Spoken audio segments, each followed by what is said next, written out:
श्लोक 46 बघतो आपण. युगाधिकृत युगावर्तो नैकमायो महाशनः अदृश्यो व्यक्तरूपश्च सहस्रजिदनंतजित. क्रमाप्रमाणे 300 नाम बघणार आहोत आपण. आणि या श्लोकातलं पहिलं नाम युगाधिकृत. ओम युगाधिकृते नमः. युगादेः कालभेदस्य कर्तृत्वात् युगाधिकृतः युगानाम आदिमारंभम करोति इति वा. युगादी कालभेदाचा कर्ता असल्यामुळे याचं एक नाम परमात्म्याचं युगाधिकृत असे आहे.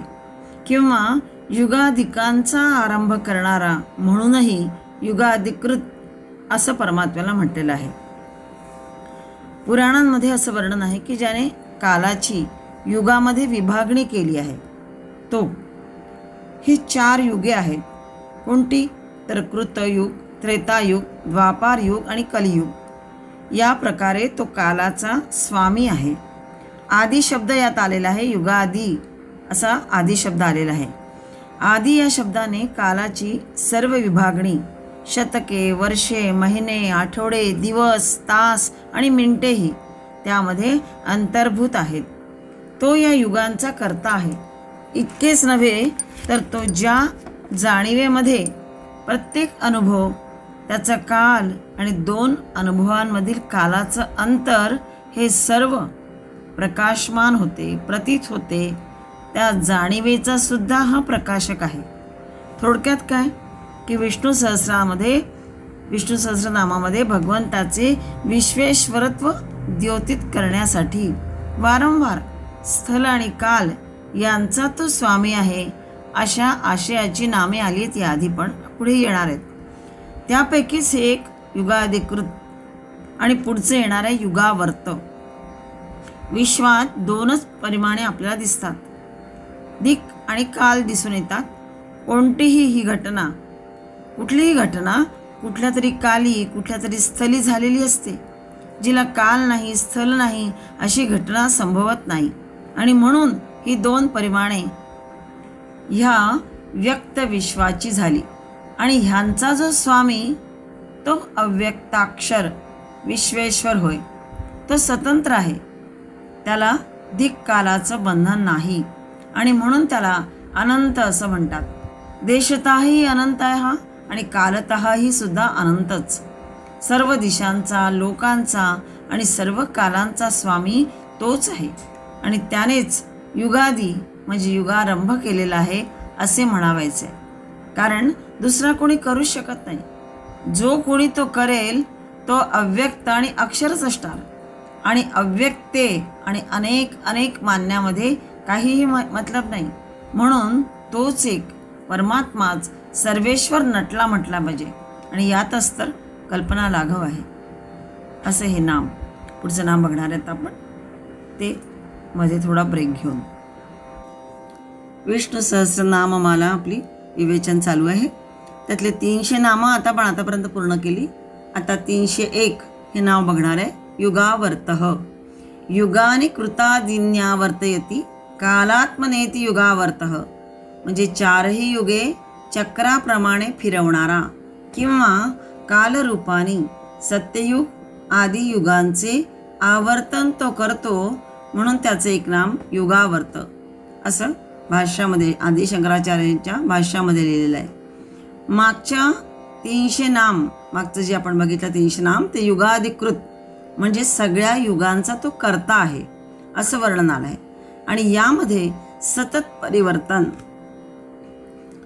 व पुनरावर्तन असणाऱ्या कालचक्राला गतिमान करणारी शक्ती सुद्धा तोच आहे भगवान श्री विष्णू असं वर्णन आलं आहे.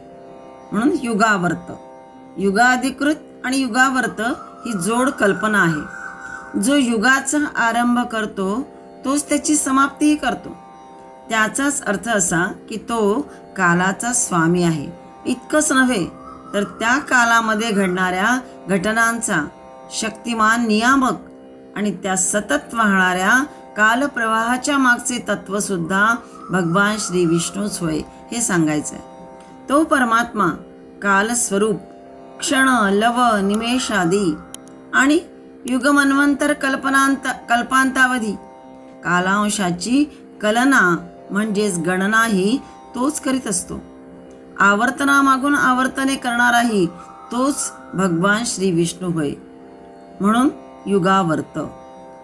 जसा शेतकरी पेरणी करतो, नंतर कापणीही करतो आणि हा क्रम सतत चालवित असतो, त्याप्रमाणे परमात्मा कालांशाची पेरणी करतो, त्याची कापणी करतो आणि अशी कालांची पिकामागून पिकं तो घेत असतो. त्याने आतापर्यंत किती कला म्हणजे कालांश समजले आणि तो कोण सांगू शकेल बरं. म्हणून त्याला नुसतं युगावर्तच म्हणायचे. युगांची किती आवर्तनं त्यांनी केली ही त्यालाच ठाऊक. युग चतुष्कांपैकी सध्या अंतिम कलियुग चालू असून त्याची 27 युग झाली आहेत आणि 8वं आता चालू आहे. अशी गणकांची गणना आहे आणि या गणनेमध्ये पुन्हा मानव कालगणना आणि दैव कालगणना हाही भेद आहे. गीतेच्या 8व्या अध्यायामध्ये सहस्रयुग पर्यंत महर्यत ब्रह्मणो विदुः रात्री युग सहस्रांतान तेहो रात्र विदो जनाहा. 8व्या अध्यायातील 17व्या श्लोकात वर्णन आलेलं आहे की ब्रह्मदेवाचा एक दिवस 1000 चतुर्युगांचा असून रात्र सुद्धा 1000 चतुर्युगांची असते. ब्रह्मदेवाचा एक दिवस म्हणजे 1000 चतुर्युग, रात्र सुद्धा 1000 चतुर्युगांची असते. आणि जे योगी जाणतात तेच हे कालाचं स्वरूप जाणणारे आहेत असं वर्णन आलेलं आहे. मानवाची सहस्रयुगे झाली की मग कुठे ब्रह्मदेवाचा एक दिवस होतो आणि तेवढीच युग म्हणजे त्याची एक रात्र. असं हे अनाद्यतनंत कालचक्र ज्याच्या प्रेरणेने म्हणजे अनादि अनंत कालचक्र ज्याच्या प्रेरणेने सतत फिरत असते तो परमात्मा युगावर्त होय. श्लोक 46 चालू आहे. 302 नाम बघतो आपण. नैकमायः. ओम नैकमायाय नमः. एका माया न विद्यते बहवीर्माया वहतीति नैकमायः. म्हणजेच ज्या भगवंताची त्या परमपिता महाविष्णूची एकच माया नाही तर अनेक मायांना धारण करणारा. बहवी माया असं म्हटलंय म्हणजे अनेक मायांना धारण करणारा तो, म्हणून त्याचं एक नाम नैकमायः असं दिलं आहे. म्हणजे अनेक माया असणारा. न केवलम एका माया अपितु बहवी माया वहती सह नैकमायः असं भाष्य केलेलं आहे. ज्याने स्वमायेने धारण केलेले आकार अनंत आहेत, चित्रविचित्रही आहेत असा तो श्री विष्णू. केवळ एका मायेने नव्हे तर स्वमायेने अनंत आकार घेतो. जगत पालनाकरता, जगताची व्यवस्था आणि गतिरक्षण करण्याकरता त्या त्या कालाच्या आवश्यकतेनुसार परमेश्वराने वेगवेगळे आकार धारण करून या जगतामध्ये अवतरण केलंय असं पुराणांमधून आपण वर्णन वाचलेलं आहे. परमेश्वराच्या त्या शक्तिमान अवतारात सुद्धा वैशिष्ट्यपूर्ण अशा श्रीराम आणि श्रीकृष्ण या व्यक्तिमत्वांमुळे वेगवेगळ्या प्रवृत्तीच्या व्यक्तींमध्ये वेगवेगळे दृष्टिकोन आणि भावना उत्पन्न झाल्या असेही आपणास वाचवायस मिळते. माया हिचं दुसरं नाव आहे अविद्या. माया म्हणजे वस्तुस्वरूपाचं अदर्शन, अवास्तव दर्शन. वास्तव दर्शन एकच असणार आहे.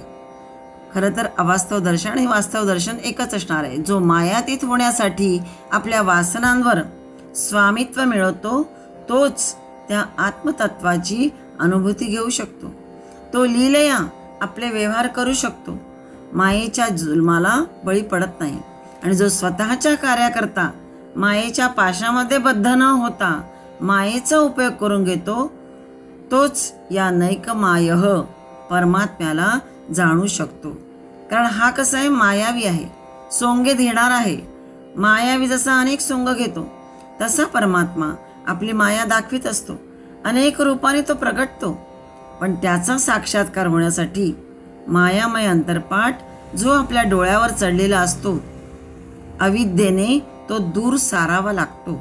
म्हणजेच काय तर अनंत आकार घेणारा हा श्री विष्णू कुठे विशेष रूपाने जगताची व्यवस्था करण्यास, तर कुठे दुष्टांना शासन करण्यास, तर कुठे गतिरक्षण करण्याकरता कालाच्या आवश्यकतेनुसार वेगवेगळी रूपं धारण करून अवतरत असतो आणि म्हणून हा एकच श्रेष्ठ असूनही अनेक रूपातही आपल्या मायेने तो प्रगटतो. न एका माया अपितु बहुवी माया वहती असं जे भाषात म्हणलं ती यासाठीच. अजोपि सन् नव्ये आत्मा भूतानाम ईश्वरोपि सन् प्रकृतीं स्वामधिष्ठाय संभवाम्यात्ममायया. गीतेच्या 4थ्या अध्यायामध्ये 6व्या श्लोकामध्ये वर्णन केलेलं आहे की मी कसा आहे, अजह जन्मरहित असूनही, अजोपी म्हटलंय, सन अव्यय आत्मा अविनाशी असूनही, भूतानाम ईश्वर अपि सर्व प्राणीमात्रांचा ईश्वर असूनही, प्रकृतीं स्वामधिष्ठाय आपल्या प्रकृतीला स्वाधीन करून, आपल्या मायेने संभवामी आत्ममायया, आत्ममायया म्हणजे आपल्या मायेनेच, योग मायेने मी प्रगट होत असतो असं वर्णन आलेलं आहे. स्वतः भगवंतच सांगतात आहे. म्हणून ज्या भगवंताची, परमपिता महाविष्णूची एक माया नाही तर अनेक मायांना धारण करणारा आहे तो, म्हणून त्याचं एक नाम नैकमायः असं सांगितलेलं आहे.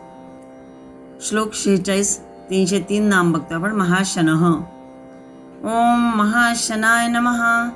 महद अशनम यस्य सह इति महाशनः. आदि शंकराचार्य भाष्य करतात की महा अशन म्हणजे ज्याचा आहार कसा आहे, फार मोठा आहे, अशी ही संज्ञेची फोड करता येईल. वैश्वानर रूप परमात्मा प्राणीमात्रांच्या ठाई जठराग्नी रूपामध्ये वास करतो.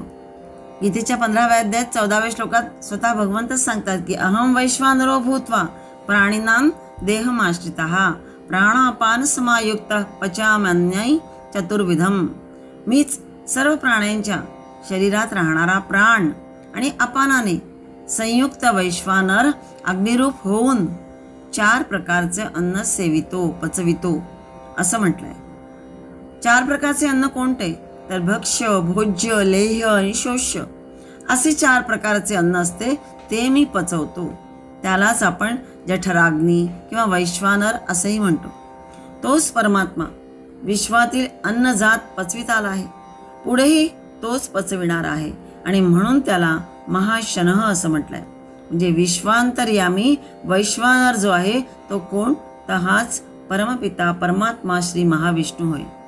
या वैश्वानर परमात्म्याला मी आहुती देतो असं म्हणून जो भोजन करतो किंवा जो जेववितो तो यज्ञकर्ता होय. जसं यज्ञकार्याला समिधा, आज्य म्हणजे घृत ज्याला तूप म्हणतो आपण ते लागतं. ते पुरवणारे शेतकरी, कष्टकरी त्या भावनेने कार्य करतील तर तेही यज्ञकर्ताच होय. त्यांचे म्हणजे शेतकऱ्यांचे अन्नोत्पत्तीरूप कर्म तदर्थी असल्यामुळे तेही यज्ञकर्मच होय. यज्ञात जशी आज्या होती म्हणजे तूप घालावं लागतं तेव्हा समिधाग्नी प्रज्वलित होतो, तसं जेवताना भातावर अन्न शुद्धीसाठी तुपाची धार घालायची असते. आपल्याकडे तशी पद्धत आहे. उदरभरण नो हे जाणीचे यज्ञकर्म याचीच ती खूण आहे. हा जीवन यज्ञच खरा यज्ञ होय. हे नुसतं पोट भरणं नव्हे तर हा एक यज्ञकर्मच आहे. म्हणून आपण त्या पद्धतीने जेवताना हात जोडून अन्नाला मग जेवतो. अन्न शुद्धीसाठी तुपाची धार भातावर घालून मग ते शास्त्र शुद्ध असं असलेला संपूर्ण आहार आपण घेत असतो. ह्याला यज्ञच म्हटलंय. आसक्ती सोडून या जीवन यज्ञासाठी उत्तम प्रकारे कर्तव्य कर्म करा असंही पुन्हा यातून सांगायचं आहे की निस्वार्थीपणाने एकमेकांची उन्नती करत जाल तर परमकल्याणाला प्राप्त व्हाल. गीतेच्या 3ऱ्या अध्यायात भगवंत म्हणताच आहे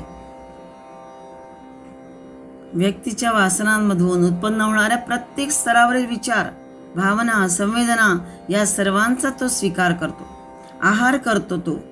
परंतु असं सांगितलं जातं की समाधीमध्ये जेव्हा बद्ध अहंकाराचा लय होतो आणि परतत्वाची अनुभूती येते तेव्हा वासनांचे हे सर्व व्यक्तीकरण म्हणजे व्यक्तता त्या अनंत अनुभूतीमध्ये जणू काही गिळले जाते. आणि म्हणून त्या श्री विष्णूला, महाविष्णूला जो सर्वांचं अशन करतो त्याला महाशनः असं म्हटलंय. आणखी एक की कल्पांतीही जो साऱ्यांना ग्रासतो, गिळतो म्हणूनही त्याचं हे नाम महाशनः यथार्थ वाटतं. श्लोक 46 304 नाम बघतो आपण. अदृश्यः. ओम अदृशाय नमः. सर्वेषां बुद्धींद्रियाणामगम्यः अदृश्यः. म्हणजेच बुद्धी आणि समस्त ज्ञानेंद्रियांनाही जो अगम्य आहे, जाणता न येऊ शकणारा आहे, अविषय आहे असा तो, म्हणून त्याचं एक नाम अदृश्य असे आहे. खरं आहे, इंद्रिये, मन, बुद्धी यांच्या साह्याने आपण बाह्य जगताचे आणि आपल्या विचार भावनांचं ज्ञान करून घेऊ शकतो, परंतु ते परमसत्य आपल्या ज्ञान ग्रहण करणाऱ्या इंद्रियांच्या अगर जाणीवीच्या कक्षेमध्ये येत नाही. बाहेरच्या जगाची ओळख आपल्याला होऊ शकते, परंतु जे आतमध्ये असणारं आहे, अंतर यावी राहणारं जे आहे ते जाणीवीच्या कक्षामध्ये येत नाही, आणि म्हणून त्याचं एक नाम अदृश्य असं आहे. कारण दृश्य म्हणजे इंद्रिय गोचर, आणि जे जे इंद्रिय गोचर त्याहून परमात्मा कसा आहे, भिन्न आहे. शब्द, स्पर्श, रूप, रस, गंध हे जे पंच विषय आहेत आपल्या पंच ज्ञानेंद्रियांनी कळतात आपल्याला. कसं तर ज्ञानेंद्रिय कोणतं तर श्रोत्र म्हणजे कान. कानाने आपण शब्द ऐकतो, आवाज कळतो आपल्याला. त्वक म्हणजे हे एक ज्ञानेंद्रियचे आहे. त्वचा त्याला म्हणतो, त्वक म्हणजे त्वचा, हे ज्ञानेंद्रिय आहे. याने स्पर्श कळतो, जाडा आहे का भरडा आहे, मऊ आहे का मुलायम आहे, की आनंद देणार आहे की नकोसं वाटणार आहे, सर्व काही या त्वक म्हणजे त्वचेच्या ज्ञानेंद्रियांनी आपल्याला कळतो. जो त्वचेचा गुण आहे तो अवगत होतो. तिसरं ज्ञानेंद्रिय नेत्र म्हणजे डोळा, याने रूप दिसतं, सुंदर आहे, कुरूप आहे, बघण्यायोग्य आहे, वाईट आहे, किळसवाण आहे, त्वचेने सुद्धा आणि डोळ्यांनी सुद्धा कळतं. तसं जिव्हा, नाक यानेही रस, गंध कळतो. पण हे सर्व बाह्य जगतातील पंचविषय आहेत. या पंच ज्ञानेंद्रियांनी चर्चिले जातात, त्यांच्याविषयीचा बरा वाईट निर्णय ते देतात, परंतु आत्म्यासमोर ह्या पाचांची मात्र पाचावर धारण बसते. त्याचं वर्णन करू शकत नाही हे पंच ज्ञानेंद्रिय. तो अंतस्थ, कूटस्थ ह्याला ते कसं आहे हे कसं सांगू शकत नाही. किम इदम यक्षम, हे काय अद्भुत आहे. पाचांपेक्षा सुद्धा हा कसा आहे, मुलखा वेगळा आहे, कळत नाही, आकळत नाही. असे ते कसे आहे तर ते कसं आहे, अतींद्रिय म्हटलंय त्याला, अगोचर आहे. अदृश्य म्हणजे नेत्राला दिसत नाही, नेत्राचा हा विषय नाही. असे तर कितीतरी वस्तू आहेत किंवा सृष्टीतील अधिक काही दाखवता येईल आपल्याला डोळ्यांनी, पण ते परमतत्व ते मात्र नव्हे. ते बुद्धिग्राह्यम अतींद्रियम असंच आहे. म्हणजे बुद्धी म्हणजे तर्क नव्हे तर स्वानुभव क्षम प्रज्ञा होय बुद्धी. आणि निष्पंक आणि निष्कंप असा जो बुद्धिमान तोच अदृश्याला पाहतो. पण तेही मनुष्याणाम सहस्रेषु कश्चित द्यतति सिद्धये, हे म्हणतात तेच खरं आहे. कश्चिन मां वेत्ति तत्वतः, एखादाच मला, हजारातून एखादा, लाखोतून एखादा, कोटींमधून एखादाच मला जो जाणतो. त्या काळी सहस्र म्हणण्याची एक पद्धत होती. एखादाच मतपरायण होऊन मला खऱ्या स्वरूपाने जाणतो, अन्यथा ते आत्मनिष्ठ सत्य स्वरूपतः ज्ञानेंद्रियाचा विषय होऊ शकत नाही, आणि म्हणून त्याला अदृश्य म्हटलंय. तो स्वतःच कसा आहे, सर्व अनुभवांचं ग्रहण करणारा ज्ञाता होय. विष्णू सहस्रनाम श्लोक 46 305 नाम बघतो आपण. व्यक्तरूपः. ओम व्यक्तरूपाय नमः. स्थूलरूपेण व्यक्तं स्वरूपमस्येति व्यक्तरूपः. स्वयं प्रकाशमानत्वात् योगिनां व्यक्तरूप इति वा. आदि शंकराचार्यांनी भाष्य केलं आहे की स्थूल रूपाने भगवंताचे स्वरूप व्यक्त आहे, म्हणून त्याचं एक नाम व्यक्तरूप. किंवा आणखीन एक अर्थ केला आहे की स्वयंप्रकाशमानत्वात, म्हणजेच स्वयंप्रकाश असल्याने योग्यांना स्पष्ट दिसणारा, म्हणून व्यक्तरूप हे एक नामाभिधान भगवंताचे आहे. ज्याने व्यक्त आकार धारण केला आहे असा. ध्यानावस्थेमध्ये साधकास या आकाराची स्पष्टपणे प्रचिती येते असं म्हटलं जातं. ध्यानावस्थित तद्गतेन मनसा पश्यन्ति यै योगिनो. आपण जी शेवटची प्रार्थना म्हणतो, यम ब्रह्मा वरुणेंद्र, त्या याच्यामधला ही तिसरी ओळ आहे की आपण शेवटची जी पडताना म्हणतो त्यातली ही ओळ की योग्यांना जो ध्यानाने हृदयामध्ये व्यक्त होतो, अनुभव येतो असा तो, म्हणून त्याचं एक नाम व्यक्तरूप. मागच्या 304 नामात आपण अदृश्य संज्ञेचा अर्थ बघितला. हे परमसत्य ज्ञान ग्रहण करणाऱ्या इंद्रियांच्या अगर जाणीवेच्या कक्षेमध्ये ते येत नाही. जे अतिइंद्रिय आहे म्हणून अदृश्य असं म्हटलं आहे. जे अतिइंद्रिय आहे म्हणून अदृश्य असं त्या नामात आपण बघितलं. आता या संज्ञेने सांगितलं आहे की परमात्मा कसा आहे, दृश्य आहे, म्हणजेच दिसतो, ग्रहण करता येतो, व्यक्त रूप असं म्हटलंय. दृश्य हे निर्देश्य आहे, म्हणजे दाखवता येतं, आणि अदृश्य मात्र चिंत्य आहे, इंद्रियांना गोचर नाही. पण मन चिंतू शकते का नाही हा पण एक पुन्हा स्वतंत्र प्रश्न आहेच. पण क्षणभर मानले की मनाची अशी शक्ती आहे की ते आत्मतत्व अव्यक्त रूप असले तरी सुद्धा जे जे मनात येते ते सारे व्यक्तच होय. कारण अव्यक्त रूप अचिंत्य आहे. पण व्यक्त रूप परमात्मा इंद्रियांच्या साधनांनी प्रतीत होत नसला तरी योगी जेव्हा इंद्रियातीत अवस्थेत जातो तेव्हा आत्म्याच्या या दिव्यानुभूतीचा साक्षात्कार घेतो असं म्हटलं जातं. जरी सामान्यतः त्याला पाहणे सुलभ नसले तरी भक्तांच्या हृदयामध्ये प्रभू क्रीडा करतात आणि त्यांना दिव्यानंदामध्ये, अशा या दिव्यानंदामध्ये भक्त वेडे होऊन जातात. परमात्मा व्यक्त म्हणा की अव्यक्त, म्हणजेच तुझं सगुण म्हणू की निर्गुण रे, सगुण निर्गुण एक गोविंद रे, हे जी वर्णन केलेल्या संतांनी ते हेच खरं आहे. म्हणून याचं एक नाम व्यक्त रूप, म्हणजेच योग्यांना जो ध्यानावस्थेमध्ये दिसतो किंवा त्याच्या आकाराची स्पष्टपणे ज्यांना प्रचिती येते, म्हणून त्याचं एक नाम व्यक्तरूप असं घेतलंय. श्लोक 46, 306 नाम बघतो आपण. सहस्रजित. ओम सहस्रजिते नमः. सहस्र म्हणायचं आपल्याला, सहस्त्र नाही, सहस्रजित. ओम सहस्रजिते नमः. सुरारीणाम सहस्राणी युद्धे जयतीति सहस्रजित असं भाष्य करताना आदिशंकराचार्य म्हणतात.